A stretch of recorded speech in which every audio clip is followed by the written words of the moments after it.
Nosso internauta, mais um vídeo aqui. Como todos nós já devemos saber, todas essas obras importantes que nós conhecemos hoje, ouvimos falar, todas essas histórias dos grandes feitos da humanidade, todos esses grandes filósofos, grandes pensadores antigos que nós temos conhecimento a respeito deles, chegaram a nós através de um processo de cópias, né? Onde escribas foram copiando essas histórias ao longo do tempo, né, tirando cópias, até chegar, por exemplo, no nosso caso aqui do Ocidente, até chegar na época de Gutenberg, onde foi inventado ali a questão da prensa, né? E a partir daí as cópias começaram a ser tiradas de forma mais perfeita, sem esse tipo de erro característico desse período. Ou seja, todas as obras importantes, os grandes filósofos aí que nós estudamos aí dentro propriamente da filosofia, que conhecemos também em muitas áreas aí, grandes pensadores da história, todos eles chegaram a nós em cópias, né? E não é diferente com a questão do Novo Testamento. O Novo Testamento também chegou até nós, foi escrito ali mais ou menos, ou foi ali nos primeiros séculos da era cristã, né? Ou seja, há uns 2000 anos aí de distância em relação a nós, porém chegaram até nós através de cópias feitas de outras cópias e por aí vai, tá? Então, sempre quando você vai falar de Novo Testamento, geralmente as pessoas não confiam muito no Novo Testamento, dizem, não é confiável o Novo Testamento. Porém, uma das formas de você verificar, por exemplo, se um documento é confiável, é verificando, por exemplo, as informações. É possível rastrear essas cópias até o início ali da história, bem próximo possível? Sim. E hoje a gente vai estar exatamente pegando e comparando algumas cópias de obras antigas e importantes com as cópias do Novo Testamento. Quem tem mais cópia, o Novo Testamento ou outras obras, né? E obras tão importantes que nós consideramos na história da humanidade. Essas cópias têm essas obras têm realmente muitas cópias ou não, né?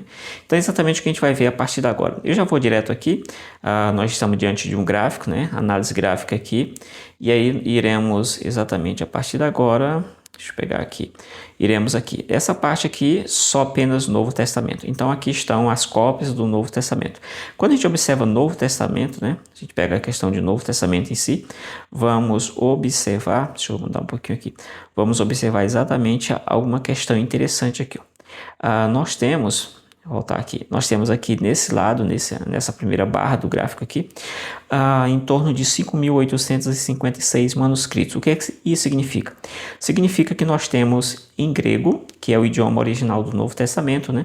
Alguns argumentam que o Novo Testamento foi escrito, por exemplo, em aramaico, porém nós não temos essas cópias. O que nós sabemos é que nós temos, por esse gráfico, 5.856 cópias só em grego, do Novo Testamento, seja dele inteiro, né, assim, na maioria das vezes, ou seja, na maior parte do texto, ou em fragmentos, mas nós temos aí essa quantidade. Essa quantidade, claro, ela não está mais atualizada, né? Ela, na verdade não está atualizada porque essas descobertas elas são constantes. Eu já tenho dados assim de muitos anos que você teria ali mais ou menos bem perto das 6.000 cópias. Hoje nós teríamos aí talvez um pouco mais de 6.000 cópias do Novo Testamento, só os que estão em grego, né?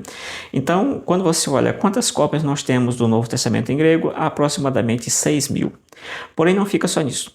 Quando você vai para outras traduções do Novo Testamento, o Novo Testamento ele tem mais 24.000 aproximadamente cópias que foram feitas, traduções para outras línguas, né? Aí você tem outras línguas ali próximo ali do segundo século, terceiro século, quarto século, foram feitas outras traduções e nós temos, pegando todas essas cópias aí de outras línguas, mais aproximadamente, né? Aí mais 24.000, né? O que significa? Significa que nós, quando estamos a tratar de documento do Novo Testamento, poderíamos pegar aí mais ou menos 6.000 cópias do Novo Testamento que estão em grego, que é a língua original, mais umas 24.000 que estão em outros idiomas, em outras línguas, e aí estaríamos aí diante de uma soma de 30.000 cópias. Assim, o Novo Testamento teria mais ou menos 30.000 cópias, né?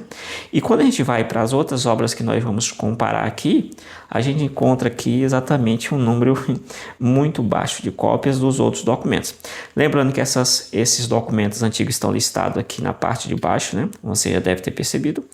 E aqui vai a numeração da quantidade de cópias, partindo do 0 até 25.000, que é o limite aqui mais ou menos estabelecido nesse gráfico.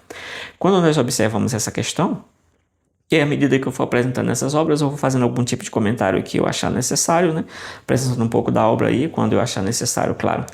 Bom, a primeira obra que nós temos a se comparar com o Novo Testamento nesse gráfico é exatamente César, Guerras Gálicas, né? Esses documentos, né, um conjunto de documentos estão relacionados ao Júlio César, as grandes empreitadas ali do Júlio César, né? As guerras, o avanço, né, através da guerra ali do imperador Júlio César, estão descritas nesses documentos importantes dessa série chamada de Guerras Gálicas, né? E aí nós temos exatamente aqui, deixa eu ver se sai aqui, nós temos exatamente aqui algumas questões concernentes. Eu trouxe uma obra, está aqui, La Guerra de las Galias, né? Ou Galias, né? Alguma coisa assim, a depender. Então nós temos aí Guerras Gálicas, que tem um total de cópias, se você observa aqui, de 200, né? Deixa eu pegar aqui. Você tem um total aí de 251 cópias, né? Quando você pega essas cópias aqui, o que acontece com elas, né? Deixa eu pegar aqui. O que acontece com essas cópias?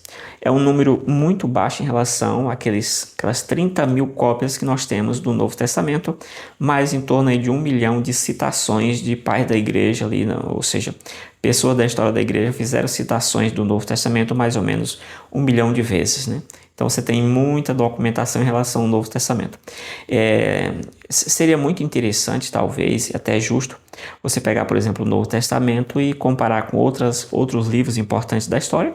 E o Novo Testamento está muito abaixo desses livros em termos de cópias. Mas aqui é o contrário. O Novo Testamento teve uma explosão de cópias por alguma razão, né? Óbvio que pelo movimento da fé, pelas perseguições, enfim, por N fatores. Você tem no Novo Testamento um foco extremo de cópias, pessoas fazendo cópias do Novo Testamento. Isso tem um lado bom, né? Claro, você tem muitas provas de várias direções do mundo, de vários lados do mundo, né? Em várias linhas, né? Em várias famílias. E aí isso fica muito mais tranquilo para você ficar comparando o texto, saber... E aqui você está, claro, dentro de uma área de crítica textual, né? Crítica textual é a ciência que tenta reconstruir textos antigos, né? E aí nós temos esse conjunto de provas históricas que são cópias do Novo Testamento, em torno de 30 mil, e a próxima obra que vai ser comparada aqui ao Novo Testamento, na verdade a primeira obra, tem apenas aqui 251. Que é exatamente essa Guerra Gálicas, que são narrativas, histórias aí sobre as batalhas do Júlio César, né? Júlio César muito conhecido aí na história um pouquinho antes de Cristo, aí Roma, né? O Imperador Romano e tudo mais. Então, essa história é tão documentada, né? Tão citada por nós, conhecida por muita gente, esse é um imperador muito conhecido, ela está baseada em mais ou menos 51 cópias. Lembrando que todos esses números de cópias, esse percentual, ou a quantidade exata que a gente está mostrando aqui, esse percentual ele pode variar para mais ou para menos, né? A depender da obra que você está a consultar, você pode encontrar um número de cópias um pouquinho maior, um pouquinho menor, né? A depender de algumas obras que você consulte, né? O certo é que você vai observar sempre o mesmo padrão, mesmo que às vezes a quantidade de cópias ela termine que divergindo entre si, você vai encontrar o mesmo padrão. Qual seria o padrão? O Novo Testamento muito acima de todas as outras obras que você possa ter. Então, uma obra tão importante para nós do mundo todo, por exemplo, né? E no nosso caso aqui, o povo ocidental, tomar conhecimento um pouco sobre a história de Roma. Esse livro está baseado em 251 cópias, né? O próximo livro da vez, a próxima obra, melhor dizendo, é exatamente aqui que são conjuntos de obras, né? Você tem aqui o Demóstenes, né? Demóstenes, a questão de discurso, aí já estamos entrando um pouquinho no mundo grego, que esse conjunto de obras, salvo engano, são muitas obras para você falar, né? Às vezes você pode citar uma coisa aqui. Salvo engano, ele tem um pouco mais de 100 obras, né, que compõem essa ideia do discurso. Demóstenes, por exemplo, ele é considerado, exatamente um especialista em discurso, ele tem vários discursos para várias áreas, por exemplo, né? E é usado, inclusive, em alguns cursos, hoje, atualmente, né, claro, é usado em alguns cursos esse conteúdo, né? Principalmente nessas áreas que envolvem a questão do discurso, do falar bem, de comunicação, dessas questões, usa-se essas informações, essas bagagens também aqui de Demóstenes, que aparecem exatamente em 444 cópias, né? E é exatamente temos aqui, né? Eu trouxe aqui livros ilustrativos que correspondem exatamente àquilo que está sendo colocado, ou em alguns momentos corresponde uma parte daquilo que está sendo colocado, apenas para ter uma noção, você entender que nós temos cópias concernentes a esse livro, temos livro, na verdade, relacionado a esse tema aí que a gente está tratando. Então, a terceira obra que a gente vai estar apresentando aqui é exatamente tragédias, né? Tragédia de Eurípides.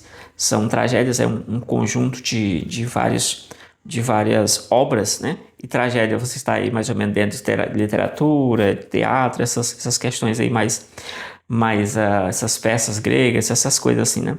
Então, tragédia não no sentido daquilo que morreu alguém, fez algo, não. Tragédia é mais uma pegada aí literária aí da Grécia, né? E aí nós temos comédia, tragédia, essas coisas aí. Aí nós temos, deixa eu ver aqui mais, essa obra tem mais ou menos 330 cópias, muito abaixo daqueles 30 mil do Novo Testamento, só em grego, né? Aliás, só em grego e em outras línguas. Aí nós temos a próxima obra aqui, Heródoto, história, né? Heródoto, exatamente, nós o consideramos o pai da história. Heródoto é exatamente o pai dessa história, né? E esse é um importantíssimo historiador, né? Um historiador antigo, que se faz sempre referência. Eu estudei história, por exemplo, até o sétimo período, né? Na Federal. E o Heródoto é com certeza uma pessoa que você sempre está a ver uma citação dele, né? Alguém citando, falando a respeito dele em algumas áreas aí, porque realmente é alguém importantíssimo hoje para nós, principalmente do mundo ocidental. Esse Heródoto tem um total de cópias de 109 cópias, né? Então aí você já vê claramente aí uma grande diferença das 30 mil do Novo Testamento, né? A próxima obra, né? Então, o pai da história, considerado o pai da história, é alguém extremamente importante na área da história, que apareceu a nós apenas em mais ou menos aí umas 100 cópias, né, 109 cópias nessa apresentação. Como eu disse, a depender da fonte, isso pode variar um pouco mais, um pouco menos, né? E é isso. Então, a próxima obra que a gente vai estar falando aqui é uma obra mais robusta, né? É a obra de Homero. Homero é um grande escritor grego, né? Muito conhecido pelas principais obras, talvez, eu não sou especialista em Homero, mas as obras que eu ouço falar mais de Homero é Ilíada e Odisseia, né? Ilíada fala aquela questão um pouco da guerra de Troia, né? A gente já viu isso aí em filmes e tal, conhece bastante essa questão, assim, é algo mais popular em relação a nós.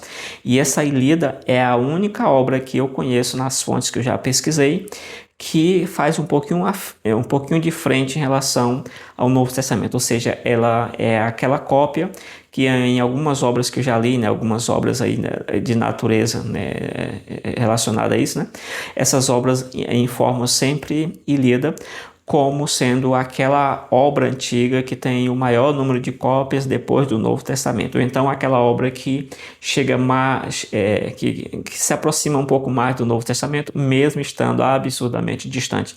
Nesse caso aí, em torno de umas 28 mil, né, cópias a menos do que o Novo Testamento, mas ela desponta no gráfico aí mostrando alguma força também. E essa Ilíada, como eu disse, trata um pouco da história de Troia, um pouco da guerra de Troia, né? E aí nós temos outra questão, deixa eu ver aqui. Nós temos outra obra de Homero, que seria a Odisseia, que é uma obra também extremamente importante, né? Tem citações de que jovens gregos sabiam essas peças decoradas, né? Uma dessas aqui tem 15 mil versos, né? Acho que a primeira, né? Uma dessas aí tem 15 mil versos, ou seja, algo bem extenso, né? A depender da forma como ela é organizada. Então, você tinha, eu já li isso em livros que tratavam um pouquinho dessa questão da oralidade, né? Essa capacidade de memória. Então, o jovem decorava essa peça por completo, né, toda essa parte aqui literária aí, exatamente para recitar.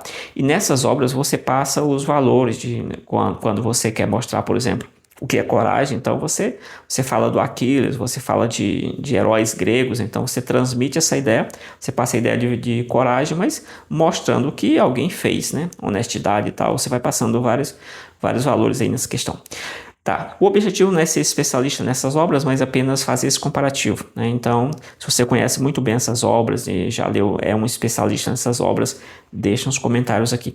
Você já leu alguma dessas obras aqui ou não? Se leu, deixa um comentário aí, né? Se você já leu ou não, né? Compartilha conosco aí a experiência. Bom, a outra obra que nós temos, né, que ainda em Homero, que é o grego, nós temos a Odisseia, né? Que essa Odisseia ela vai tratar um pouco do retorno de Ulisses, né? Acho que é o retorno de Ulisses pós-guerra, né? Onde ele vai lutando com várias situações, vários monstros, enfim, né? Ciclope, enfim. Então, basicamente, a obra vai estar mais ou menos isso. Ou seja, de alguma forma, dentro da cultura grega, essa é uma obra e o Ocidente foi formado a partir da filosofia grega, né? Toda essa parte. Você tem obras que contribuíram extremamente com a parte literária do Ocidente. Essas obras que eu já citei, boa parte delas tem uma contribuição absurda com a parte literária, né? A questão aí, a literatura do Ocidente contribuiu bastante, influenciou discurso, forma de pensar, forma de argumentar. Então você tem muita coisa, a própria história em si, né, o modo de fazer história, o modo de pensar. Informações antigas que não teríamos essas informações a não ser não teríamos de outro jeito, né? Então é isso. Aí você tem quantas cópias tem a Odisseia? A Odisseia tem mais ou menos 574, muito abaixo da Ilíada, né? Que tem aí quase 2.000 cópias, né? Então Ilíada se destaca aqui, fazendo ponta aí ao Novo Testamento, né? Tentando competir, mas ainda com um número menor. Vale destacar que, a depender da obra que você pesquise, por exemplo, Ilíada, você pode encontrar um número menor de cópias. Aí já encontrei 1.600 cópias, já encontrei um número um pouco maior, um pouco menor de cópias, enfim. Mas a ideia que eu quero passar é basicamente mostrar no gráfico aqui a posição dessas obras e até poderia entrar em qual a data da cópia mais antiga dessas obras. Você vai observar, se você fizer essa pergunta, eu posso comentar isso em outro vídeo se você quiser. Quando você observar cópias dessas obras, aqui tem obras que a cópia mais antiga está 900 anos depois, 800 anos depois, 1.000 anos depois. Então você tem esse tipo de situação aqui nessas obras que nós consideramos bastante, né? Por exemplo, aí imperadores romanos, né? Então ficamos sabendo através da história contada de cópias e cópias, né?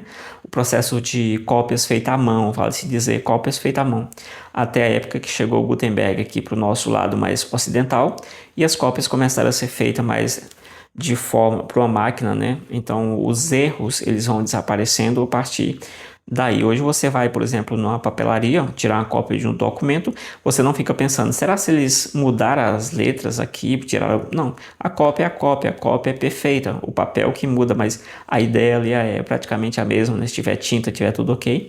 E é isso. Aí nós temos agora, iremos para outra grande figura que é Joséfo. Essa hora com certeza se estiver no celular, você já virou o celular, se não, pelo amor de Deus, né? Senão não consegue enxergar. Então você tem Joséfo, que é outro personagem importante, né? Por exemplo, tem a História dos Hebreus, é um livro, tem um amigo aqui, um senhor, né? Uns 60 anos a mais, ele falou comigo recentemente, nos últimos 3 anos talvez, que tinha concluído a História dos Hebreus, né? Exatamente, ele estudou comigo teologia, né, no curso superior, né, um senhor já, tem uma história de vida muito, muito interessante, né, história assim, de sucesso no estudo, voltou a estudar bem tarde e ele disse, olha, concluí a obra de Joséfo, História dos Hebreus. E aí conversamos um pouquinho sobre algumas coisas, o que ele tinha encontrado interessante, aí ele foi falando lá algumas questões também, né? Isso eu conversei com ele há um bom tempo, né? E é isso. José podemos dizer o que, um historiador judeu, né? Que está ali entre os romanos, né? e ele vai trazer várias informações concernentes, por exemplo, Jerusalém, sobre a Palestina, né, sobre a história dos judeus, os romanos naquele primeiro século, e ele serve também para que entendamos um pouco do contexto do Novo Testamento. Por exemplo, ele fala que na Palestina você tinha um total de 6.000 fariseus, né, na região da Palestina, fariseus, né, possivelmente homens, né, que se contava. E aí isso você encontra em livros que tentam fazer o cálculo de quantos habitantes havia na Palestina, né, esse tipo de coisa, e cita-se essa parte aqui do Flávio José. Nesse caso, dessa citação específica que estou fazendo, Comfort faz essa citação de José lá pela página 67, 68, por ali assim, né? Então você tem aí o José, e ele aparece para nós, né, dentro do seu arcabouço com 55 cópias, né? E claro, como eu disse, essas cópias elas podem mudar de um para outro, né? Ter uma questão aí ou outra. Mas o importante é você ter noção de que essas obras estão no nível bem abaixo da quantidade de cópias do Novo Testamento, tá? Então vamos avançar um pouquinho mais. Nós temos aqui obras importantes, por exemplo, Tito Livio, História de Roma, também é um historiador, podemos dizer, um historiador importante ali, da época ali próxima a Jesus, naqueles anos 50 e alguma coisa por ali assim. Então é um historiador que traz muita contribuição em termos da história, a história antiga, né? História de Roma, por exemplo, né? E aí nós temos esse grande nome da história, né? O chamado Tito Livio. Você tem alguns historiadores, que a gente poderia dizer historiadores antigos, ou pessoas que escreveram cartas até mesmo sendo, às vezes, governadores, às vezes, esse tipo de coisa, né? Você tem essas pessoas aí que foram extremamente importantes para a nossa história, para a gente saber dessas histórias. Essa obra ela tem mais ou menos 473 cópias, né? Um número baixo também, né? Assim, dessa aqui talvez a terceira mais expressiva, né? Nós temos aqui, por exemplo, essa em primeiro por enquanto, né? Deixa eu ver aqui se é isso mesmo. Essa aqui em segundo, né? E essa aqui talvez em terceiro, né? E essa aqui quarto, enfim. Dá para pegar e dar uma conferida depois. Aí, avancemos um pouco mais. Nós temos a outra obra aqui, que é exatamente Platão, né? Tetralogias. Tetralogias é uma divisão que foi feita das obras de Platão, por exemplo, e classificou essas obras em algumas categorias. Por exemplo, julgamento de Sócrates. Então, dentro da ideia de julgamento de Sócrates, você tem vários outros textos, né, que compõem esse arcabouço maior chamado de julgamento de Sócrates, né? Então é isso. E aí você tem Platão, um pensador extremamente importante, que a igreja teve um certo suporte do pensamento platônico, ou neoplatonismo, enfim, né, a depender da questão. O certo é que o Platão ele teve várias contribuições em relação ao cristianismo. Então um pensador extremamente importante, né, um estudioso extremamente importante, um filósofo grego, né, discípulo de Sócrates, né? Então, Platão é discípulo de Sócrates e o Platão é que conta a história de Sócrates. Sócrates não escreveu nada assim como Jesus, que só escreveu no momento que estava escrevendo na areia, né? E não ficou registrado o que ele escreveu. Então, o Platão que escreveu tudo ali sobre Sócrates, juntamente com outro biógrafo, um ou mais outro ali, enfim. E aí é o que nós sabemos de Sócrates, vem da pena de Platão, assim como o que nós sabemos de Jesus vem da pena dos apóstolos, né? É basicamente isso, dos escritores do Novo Testamento. E aí nós temos Platão, quantas cópias? Mais ou menos 238 cópias, né? Muito poucas essas obras também. Se as cópias forem completas, todas completas, corretinho ali, beleza, mas se forem mais fragmentos do que cópias completas, né? Aí, como acontece, né, esse material que é escrito, essas obras, ele é um material perecível, na sua maioria, ele tende a se desgastar, seja papiro, seja o pergaminho, que é um pouco mais resistente, feito de couro, papiro feito da planta lá, da casca da planta extraída ali da região do Nilo, né? E aí, é isso. Então, nós vamos para outra obra extremamente importante, né? Que é exatamente aqui. Essa seria do Plínio Velho, né? Tem um Plínio Velho e tem um Plínio Novo, o jovem, né? Então você tem a história natural. Essas obras do Plínio Velho, que ele em algumas fontes ele é chamado historiador, né?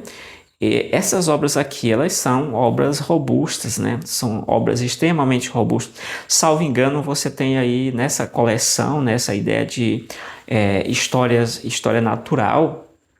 Ele vai contar a história de muita coisa, a questão de botânica, arte, enfim, comida, como é que chama? Culinária, né? Muita coisa. Então, essa é uma ideia de contar a história. ah, Salvo engano, essa é a enciclopédia, a maior enciclopédia que nós temos hoje, né? A antiga, ou a mais importante, enfim, né? Nós temos aí informação sobre essa questão. Aí nós temos o Plínio, né? O Plínio aí que nós temos quando vamos falar sobre se Jesus existiu, então você vai fazer ou ver citações o Plínio, o historiador Plínio falou isso sobre Jesus, assim, assim, tal, tal. O historiador Plínio, ele fez alguma coisa e afirmou isso em relação ao movimento, a Jesus, enfim, né? Você vai ver os historiadores cristãos fazendo referência a Plínio, né? Ao historiador Plínio. E aí, essa obra, por exemplo, ela vem em volume aqui, ó, em torno de 200 cópias, essas obras, né, que estão relacionadas dentro dessa estrutura de história natural, o Plínio o Velho, história natural. E aí nós temos agora o próximo, né, que seria o Plínio o Jovem, né, que esse Plínio o Jovem, o outro seria uma espécie de, alguns chamam, como é que diria, naturalista, é quase isso, né, o Plínio o Velho. Alguns dizem que ele seria mais um botânico, né, que seria isso, um botânico, um naturalista, enfim. Outros dizem que também ele era um historiador, né, outros dizem que sim, outros não, mas o certo é que sempre se faz referência ao historiador Plínio, né, e o Plínio, o Jovem, né, ele era exatamente um governador de Bitínia, né? Então, esse governador de Bitínia, através dessas fontes, nós vamos sabendo muitas coisas. Então, essas fontes, elas não são importantes somente para a sua área, né? A área sei lá, da literatura. Então, você tem autores, obras aqui que eu citei da área de literatura, né? Da área, sei lá, poderia pensar no direito, poderia pensar em várias áreas, né? Na física, na química, enfim, na filosofia. Mas essas obras, elas são, boa parte delas, importantes para entendermos, inclusive, o contexto do Novo Testamento, para termos algumas confirmações daquilo que o Novo Testamento fala sobre Jesus, sobre lugares, sobre... havia aquela quantidade de cristãos, os cristãos foram perseguidos ou não foram perseguidos, né? Então, o Plínio, né? O Plínio, ele vai enviar uma carta a Trajano, né? Tem um registro disso, que ele envia uma carta a Trajano, né? Ali nas epístolas, né? As obras Epístola 96, ele vai enviar uma carta a Trajano, pedindo opinião sobre a perseguição aos cristãos ali, né? Que estava realmente acontecendo ali. Então você vê isso aí. Em relação de fontes brasileiras, né? Você encontra isso em Comfort página 68, por ali assim.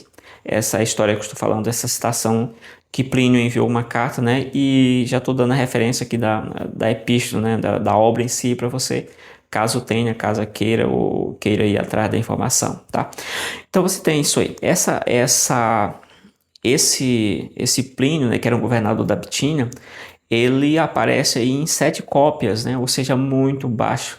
Se essas cópias se perdem, 7 cópias dessas se perdem, pronto, acabou. Ninguém saberia quem é Plínio, né? Assim, em obras dele, ou obras o que ele produziu, enfim, várias informações, cartas que são trocadas, você não saberia. Então, esse processo de cópias, claro, esse processo de cópias, ele é feito e ele gera muitos erros ali, mas todas as obras importantes, elas passaram exatamente pelo mesmo processo.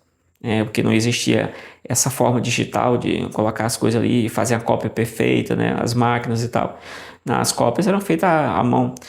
Beleza, feita essa observação, nós temos aqui carta de Plínio L. Joven. Carta de Plínio, né? L. Joven. Aí, deixa eu ver aqui mais. Nós temos o próximo é o Sófocles, né? Que tem o Édipo Rei, que vai contar, vai trazer chama o mito de Édipo, né? O mito de Édipo aqui. São obras importante, às vezes obra de literatura, né, que envolve essa parte aí toda da literatura grega, né, envolve todo esse arcabouço aí, né? Talvez me fuja até a palavra agora mais precisa dessas questões, né? Tô com sono, tô gravando aqui bem depois de 11 da noite, né? Então, vamos lá então. Beleza. Então nós temos essa obra que é uma obra importante, né? Deixa eu ver aqui. Voltar aqui, passar o lugar. Nós temos uma obra importante, e aí nós temos o livro, a obra em si. Como eu disse, alguns desses livros são apenas referência, alguma dessas obras desses livros são livros reais realmente do que eu estou falando, outras são referências, às vezes quando eu não encontro exatamente aquilo, eu coloco uma referência do mesmo autor, daquela mesma pessoa ali, para ter uma noção, mas aqui nesse caso exatamente Édipo Rei, né? Claro, você tem um outro autor aqui concernente, mas comentando sobre isso. E aí nós temos, o que mais? Outra obra, quanto que nós temos aqui do Sófocles, né? Quantas cópias? Nós temos 3 cópias, o menor número de cópias aqui nesse gráfico, exatamente dessa obra aqui, né? Desse mito aqui mito de Édipo Rei. Beleza. Então nós vamos para o segundo. Qual seria o segundo? Sófocles, mais uma vez, né? Isso é grego, né? Claro, né? Peças também está dentro dessa pegada aí, que tem em torno de 226 cópias. E aí nós temos mais uma obra aqui aparecendo, né? Aqui na frente, exatamente Sófocles, que são pensadores antigos, são pensadores extremamente interessantes, que ainda hoje, há quase 2000 anos e às vezes mais de 2000 anos, estamos a falar a respeito deles e estamos passando aí, ou indicando leitura desses livros aí em alguns lugares, né? E se você já leu uma dessas obras, comenta aqui se você já leu ou não, né? O que achou, se leu, se gostou, se não, enfim. Ele tem 226 cópias, agora a gente vai para outra cópia. A outra cópia, na verdade, é exatamente aqui o Tácito, né? Tácito em Anais, que aqui também história, né? Tem, a gente cita muitas vezes o historiador Tácito, né?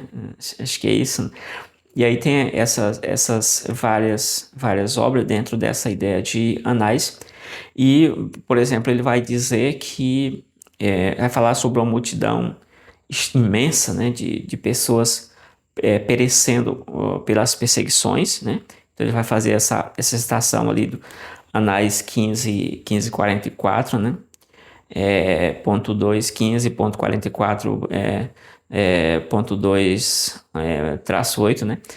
E aí nós temos aí o Tácito fazendo essa observação concernente aos irmãos que sucumbiu à perseguição, né? Uma perseguição altamente extensa, né? E aí é isso. Então essa obra, ela tem 36 cópias, né? Documentos antigos para você analisar. Então digamos que você é um especialista no historiador Tácito, né?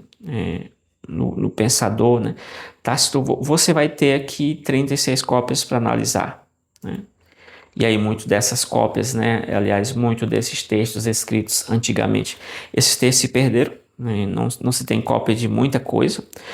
Tem, inclusive, filósofos gregos que você tem o quê? Você tem ali, talvez, uma cópia, 2 cópias, e às vezes essa cópia está toda fragmentada, né? Você tem que reconstruir o que possivelmente aquele filósofo diz. E o interessante, né? Vamos aqui para a última cópia, né? O interessante, que são 36, são os anais aqui.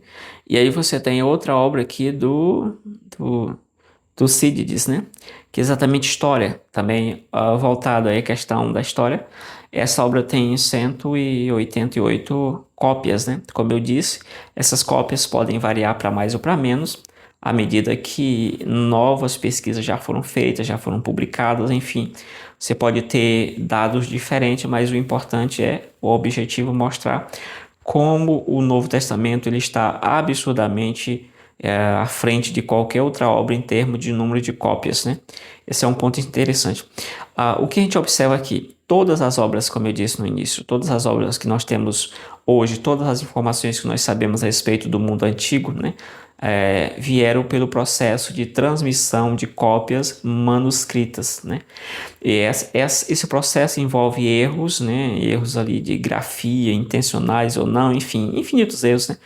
E o interessante é que às vezes os críticos pegam a um filósofo antigo, um historiador antigo, para fazer crítica ao Novo Testamento. O Novo Testamento não é confiável porque não aparece e tal. Mas o Novo Testamento é o que tem o maior número de cópias, né? Então, usar um sujeito que tem poucas cópias, às vezes você nem sabe direito se o sujeito existiu ou não, se é aquilo mesmo ou não, para criticar o Novo Testamento, né? É doído, é complicado, né? Mas o pessoal faz isso aí. Então, quando alguém está a criticar o Novo Testamento, eu sempre o faço lembrar que todas as obras antigas, todas elas passaram pelo mesmo processo, que é esse processo de transmissão através de cópias, onde muitas cópias não conseguiram chegar aqui onde nós estamos. O Novo Testamento, talvez por uma pegada um pouco mais religiosa, né? As pessoas entendiam muitas vezes que estavam copiando o texto sagrado, né? Coisa que nem sempre acontecia, mas digamos em sua maioria, as pessoas entendiam que estavam labutando, estavam num labor com um texto considerado sagrado, né? E havia essa preocupação de fazer cópias exatamente para expandir a mensagem, e fazer cópias também quando havia exatamente o risco de que as cópias que a pessoa tinha, a igreja tinha, essas cópias fossem queimadas, destruídas, ou às vezes havia necessidade também de se fazer cópias quando você se sentia ameaçado por alguma heresia, né? Então você fazia cópias para tentar transmitir a mensagem. Era exatamente a forma de enviar um zap, né? Fazer uma cópia para alguém. As pessoas ricas poderiam fazer essas cópias, né? Essas cópias no Novo Testamento elas foram feitas no primeiro século ali, né? Por pessoas assim mais, digamos, não tão lá essas coisas, né? E posteriormente elas passaram nos primeiros séculos, né? E posteriormente elas passaram a ser feitas por pessoas um pouco mais profissionais, né? E é isso, e aí você tem um número de erros talvez menor, e às vezes você tem também aquele desapego de entender o texto como sendo sagrado, uma vez que você às vezes é um copista profissional, né? Então você tem essas questões. O objetivo do vídeo é exatamente mostrar essa forma. Agora, vamos pensar em outro ponto. Será que o fato de você ter várias cópias, isso dificulta mais a você chegar no texto correto? Né? Será se o Novo Testamento, ou essas obras aqui que eu apresentei, essa obra aqui, por exemplo, que tem três, né? Aqui, ó. Exatamente que obra que é aqui, ó. Sófonies, né? Édipo Rei. Essa obra que tem três cópias, será se eu vou ter muita dificuldade em construir a história? E se essas cópias não forem todas intactas, não estiverem todas intactas, como eu vou fazer eu vou pegar o restante da história, né? Essa que tem, por exemplo, sete aqui. Se eu quiser reconstruir a história, né, aqui através dessas sete cópias, se nenhuma dessas sete cópias tiver todo o texto completo, como é que fica? Se tiver uma parte cortada, né, pelo tempo, esse material, como eu disse, ele vai se deteriorando. E se, né, essas cópias tiverem realmente se deteriorado no longo do tempo, como é comum, né? Como é que eu faço para preencher as lacunas? E no caso de Lida, por exemplo, de Lida aqui, você tem exatamente uma forma mais tranquila, mais confiável, porque você tem quase 2.000 cópias, né? Então você pode fazer uma reconstrução um pouco mais tranquila do texto, né? Você pode ter aí muitas cópias, só fragmento, pedaço, mas você consegue sobrepor uma cópia a outra e ver o que faltou aqui, qual é a parte que compõe isso aqui, né? Então você tem essa pegada aí, né? No caso do Novo Testamento, né? Será se essa quantidade de cópias é um problema ou não, né? E para você determinar qual texto, será se é mais fácil você determinar o texto com essa quantidade de cópias, com 5.000 cópias, 6.000 cópias, ou determinar o texto com 7 cópias, né? O que você acha? Comenta aí nessa situação, você acha que essa quantidade de cópias do Novo Testamento termina aqui atrapalhando essa reconstrução do texto ou não? Isso de alguma forma ajuda, né? E aí, se a gente fosse falar, por exemplo, da questão das datas, né? As cópias mais antigas desses textos, de quando são essas cópias mais antigas? Como eu disse, aqui tem textos que falam exatamente, que trazem exatamente as cópias mais antigas que estão há 10 séculos do acontecido, né? Histórias importantes, né? História romana, né? De imperadores estão aí há muitos e muitos séculos depois. No caso do Novo Testamento, não. O Novo Testamento escrito no primeiro século. No segundo século você já tem a cópia, que é a cópia mais antiga, o Papiro 52, né? A cópia que nós conhecemos como sendo a mais antiga hoje está no Papiro 52, que traz um texto ali do evangelista João, né? Salvo engano, o capítulo 18, né? Ali de João, é exatamente o que aparece no papiro 52, tá? E aí você vem vários outros papiros que vão exatamente trazer outros textos do Novo Testamento, né? Hoje mais de 140 papiros aí você tem, né? Papiro é aquilo que é escrito naquela entrecasca de uma árvore que é extraída ali à beira do Nilo, né? As proximidades do rio Nilo, né? Então, se fazia muito essa publicação através desse tipo de material.